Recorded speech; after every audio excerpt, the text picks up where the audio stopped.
So last lecture आहे आपलं NCERT मधलं कोलिजन इन 2 डायमेन्शन. आता पुन्हा एकदा आपण ती ओल्ड फिगर्स घेतली. आता यामध्ये आपल्याला माहीत आहे की M1 मूविंग आहे आणि M2 काय आहे, स्टेशनरी आहे. ओके. आता अशा कोलिजनमध्ये एक आतापर्यंतचं आपण एक वैशिष्ट्य पाहिलं की जे लिनियर मोमेंटम आहे. ओके, किंवा त्याला आपण टोटल मोमेंटम म्हणलं तरी चालतं, पण इथं हे पण लक्षात ठेवायचं की अशा केसेसमध्ये जे लिनियर मोमेंटम आहे तर हे काय होत असतं, यामध्ये कन्झर्व होत असतं. So linear momentum is conserve. Okay. आता एक लक्षात घ्या की मोमेंटम जी आहे ना, तर ही स्वतः कोणती क्वांटिटी आहे, वेक्टर क्वांटिटी आहे. ओके. आणि सो इज अ वेक्टर आणि ॲक्च्युअल याचा आपण मोमेंटमला जेव्हा आपल्याला 3 डायमेन्शनमध्ये आपल्याला काय करायचं आहे, त्याचे इक्वेशन इम्प्लाइज करायचे असतील तर ते 3 ॲक्सिस कोणते कोणते घेत असतो आपण, X, Y आणि Z, जे तिन्ही एकमेकाला काय असतात, म्युच्युअली परपेंडिक्युलर असतात. आता एक लक्षात ठेवायचं की जे कन्झर्वेशन असतं Z कंपोनंटचं, लिनियर मोमेंटम, लिनियर म्हणजे सरळ स्ट्रेटमध्ये असल्यामुळं, बरोबर आहे का. सो Z कंपोनंटचं जे आहे ते conservation of the Z component of the linear momentum implies that ते पूर्ण म्हणजे एंटायर कोलिजन हे फक्त कशामध्ये होणार, X आणि Y प्लेनमध्ये होणार. ओके. सो आपण फक्त X आणि Y कंपोनंटचाच विचार करायचा या ठिकाणी. सो ओव्हरऑल सांगितल्याप्रमाणे की Z कंपोनंटचा हा XY कंपोनंटच्या इक्वल असणार. सो आपण फक्त X आणि Y कंपोनंटचाच इथं विचार करणार. आता एक लक्षात घ्या की X ॲक्सिसला कंपोनंट्स आपण काय घेत असतो, आता या सिच्युएशननुसार कॉस घेणार, बरोबर, आणि Y ॲक्सिसला काय घेणार, साईन घेणार. सो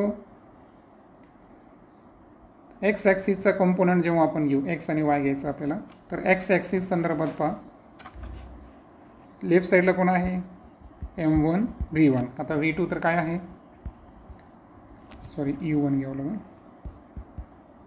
सो M1 U1 हे कशाला इक्वल करतं, M1 V1 plus M2 V2. परंतु आता आपल्याला कंपोनंट घ्यायचे, मग कंपोनंट कोणता असेल, थीटा, है ना.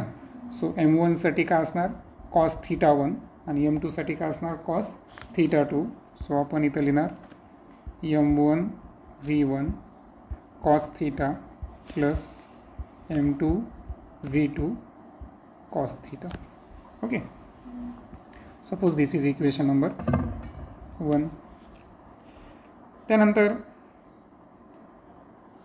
X ॲक्सिस संदर्भातलं झालं, तर Y ॲक्सिसचा कंपोनंट घ्यायचा असेल तर Y ॲक्सिसला M1 इनिशियल तर काहीच विषयच नाही, कारण तो ॲक्च्युअल पूर्णपणे X ॲक्सिसला आहे हा. त्याच्यामुळं याचा जो Y कंपोनंट घेऊ आपण, Y कंपोनंट संदर्भात इनिशियली काय असेल, 0 असेल.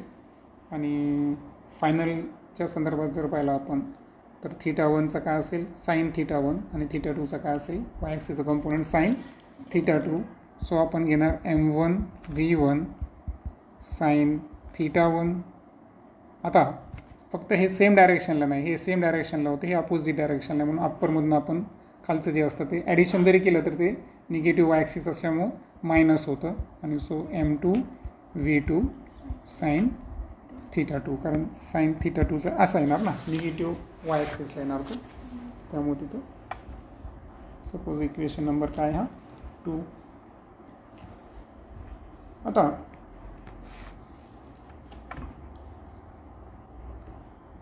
जर आपल्याला याच्यामधले 4 पॅरामीटर्स माहीत असतील तर ते 4 पॅरामीटर्स म्हणजे काय, V1, त्यानंतर V2 दोन्हींची फायनल स्पीड, त्यानंतर थीटा 1 आणि थीटा 2, हे 4 पॅरामीटर्स जर माहीत असतील, ओके, सो आपण या ठिकाणी काय करू शकतो, फायनल कॅल्क्युलेशन काढू शकतो.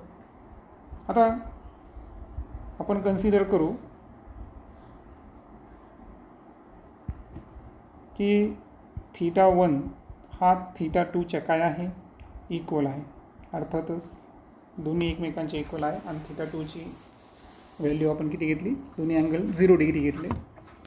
सो 0 डिग्री घेतल्याबरोबर हे जे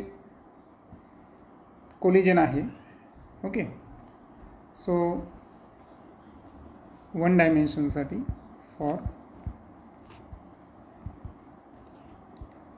1 डायमेन्शनल कोलिजन म्हणजे एका स्ट्रेट लाईनमधलं जे कोलिजन आहे त्यासाठी आपल्याकडे जे इक्वेशन असेल, तुम्हाला माहिती आहे कॉस 0ची व्हॅल्यू काय आहे, 1, बरोबर ना. आणि दॅट्स वाय आपल्याकडे जे इक्वेशन ऑप्टेन होईल, तर पहिल्या इक्वेशन संदर्भात जर पाहिलं आपण तर m1u1 is equal to m1v1 plus m2v2. मग हे सूत्र केव्हा ॲप्लिकेबल आहे, जर θ1 हे θ2च्या काय असेल, इक्वल असेल, तर इक्वेशन नंबर 3 हे आपल्याकडे ऑप्टेन होईल. आता पुढे जर पाहिलं आपण आणखीन एक विचार करू की कोलिजन जे आहे हे कोलिजन हे इलॅस्टिक कोलिजन आहे, ओके, असं जर आपण विचारात घेतलं. सो कायनेटिक एनर्जी संदर्भात जे इक्वेशन असतील ते इक्वेशन कसे ऑप्टेन करू आपण. सो इनिशियली काय असणार, हाफ m1u1 स्क्वेअर, बरोबर, कारण u2 तर रेस्टला आहे. फायनल काय असेल, फायनल कायनेटिक एनर्जी संदर्भात half m1v1 square plus half m2v2 square. म्हणजे पुन्हा एकदा ते सूत्र आता आपण ऑप्टेन केलं. सो आता हे पाहिल्यानंतर 2 डायमेन्शनसाठी आता आपल्याकडे जे ओव्हरऑल फॉर्म्युलेज आपण लर्न केले, तर त्या फॉर्म्युलेमध्ये फॉर्म्युला नंबर 1 हा केव्हा ॲप्लिकेबल असेल, म्हणजे थीटा दिलेली आहे आपल्याला, हे की नाही. तर m1u1 is equal to m1v1 cos θ1 आणि θ2 राहिले प्लस m2v2 कॉस θ2, हा पहिला सूत्र. त्यानंतर वाय ॲक्सिस संदर्भात वाय कॉम्पोनंट काढायचं असेल तर हे सेकंड फॉर्म्युला, ज्यामध्ये लेफ्ट साईडला आपण 0 घेतलं, m1v1 sign θ1 minus m2v2 sign θ. त्यानंतर सांगितलं की दोन्ही अँगल जर 0 असतील तर equation number 3 m1u1 plus m1v1 plus m2v2. आणि इलॅस्टिक कोलिजनसाठी जे कायनेटिक एनर्जीचे इक्वेशन असेल ते असेल half m1u1 square is equal to half m1v1 square plus half m2v2 square. आता हे पाहिल्यानंतर एक एक्झाम्पल आपल्यासमोर आहे. Consider the collision depicted in figure, तीच फिगर आहे, between 2 billiard balls with equal masses m1 m2. तर यामध्ये m1 आणि m2 हे दोन्ही कसे घेतले त्या ठिकाणी इक्वल घेतलेले. फर्स्ट बॉलला म्हणायचं क्यू, सेकंड बॉलला म्हणायचं टार्गेट. आता बिलार्ड प्लेयर काय करतो माहिती आहे का, की त्याला टार्गेट बॉलला कशामध्ये टाकायचं आहे, कॉर्नर पॉकेटमध्ये सिंक करायचं आहे त्याच्यामध्ये. आता अशा वेळेस θ2 दिलेला आहे आपल्याला, किती दिलेला आहे, 37 डिग्री. सो 32 जो आहे हा, सॉरी θ2 हा 37 डिग्री घेऊ आपण. Assume that the collision is elastic. Collision कसं घेतलं आहे मी, इलॅस्टिक. आणि and that friction and rotational motion are not important. म्हणजे त्याला आपल्याला काय करायचं आहे, निग्लेक्ट करायचं आहे. आणि त्यावरून आपल्याला काय करायचं आहे, θ1ची व्हॅल्यू काय करायची, ऑप्टेन करायची. आता मासेस इक्वल आहे म्हणून आता जे आपण हे सूत्र वापरलं होतं, बरोबर आहे का.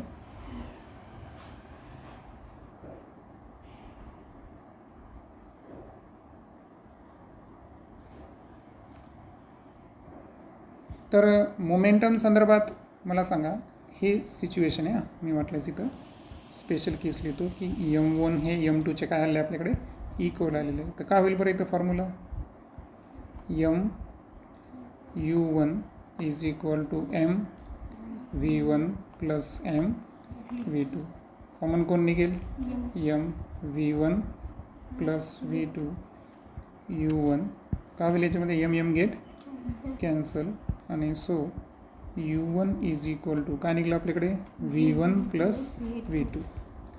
सो इथे मी काय करतो है ना तोच कन्झर्वेशनचा जो फॉर्म्युला आहे तो इथे लिहून टाकतो अगोदर. तर फॉर्म्युला आहे आपल्याकडे U1 is equal to V1 plus V2. Okay equation number द्यायची गरज नाही. आता सेकंड जी केस आहे ती कायनेटिक एनर्जी संदर्भात हा फॉर्म्युला आपल्याकडे होता त्याच्यामध्ये आपण चेंजेस करू. सो काय होईल सांगा half m U1 square is equal to half m V1 square plus half m V2 square. Common काय निघेल half m V1 square plus V2 square. याच्यामध्ये काय करता येतील हाफ आणि m जे शिल्लक राहील ते काय असेल U1 is equal to V1 square plus V2 square. Okay so चालतं स्क्वेअर राहिला आहे. सो आता मी इथे लिहू शकतो की U1 square is equal to आता एक लक्षात घ्या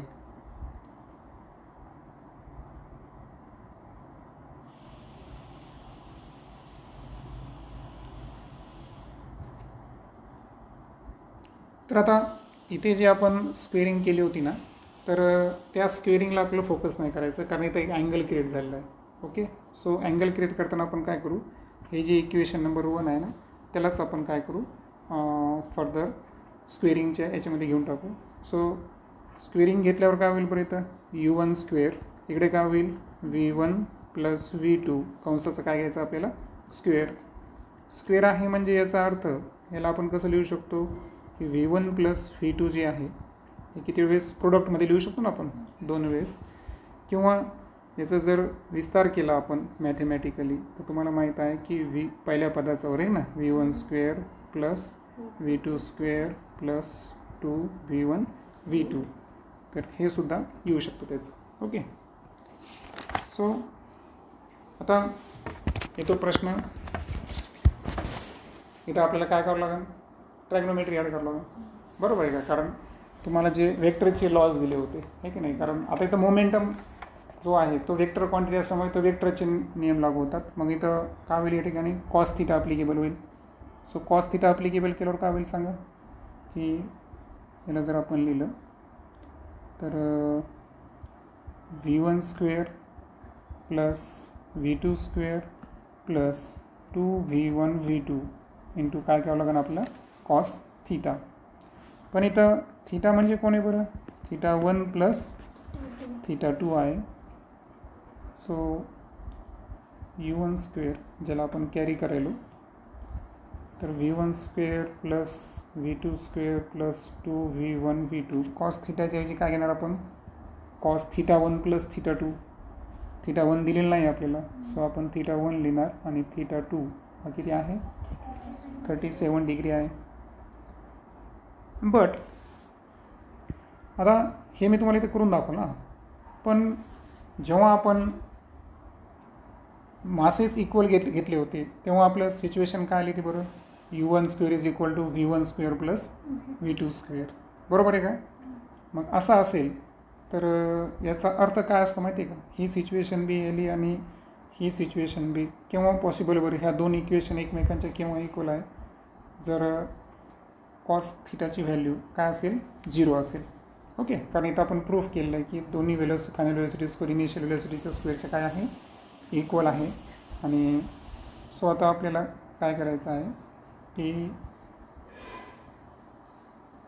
हे इक्वेशन जे आहे 2 नंबर दे वाटलेस आपण आणि हे जे आत्ताचं इक्वेशन लिहिलं 3 नंबरचं तर याचाच विस्तार हा असल्यामुळं याचा अर्थ असा झाला की हे 2 केव्हा शक्य आहे जर कॉस काय असेल 0 असेल म्हणजे याचा अर्थ आपण जी व्हॅल्यू घेतली होती दोघांची की कॉस θ1 प्लस 37 या दोघांची ॲडिशन किती यायला पाहिजे आपल्याकडे 0 यायला पाहिजे.